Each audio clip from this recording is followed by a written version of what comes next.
Hey guys, back with me again in this channel. On today's tutorial, I'm gonna show you how you can speed up some parts of a video in CapCut. So here I already add a video to my CapCut, and to speed up only parts of a certain part of your video, you can just doing it by splitting your video into some part first. So let's say I wanna split in here and then here. Then after that, you can just choose which of the part that you want to speed up. So let's say I want to speed up this second part right here.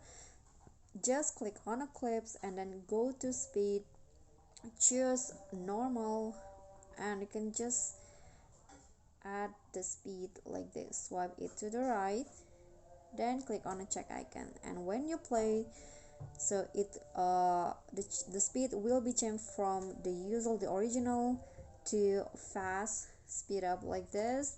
Then it's going back to normal, and then for example you want to also adjust the other part, you can just do the same like this. Okay, so I think that's all. If you got any question, feel free to drop them in a comment, and if you think the video is helpful, remember to click thanks, like this video, comment, and also subscribe. I'll see you all in the next tutorial. Bye.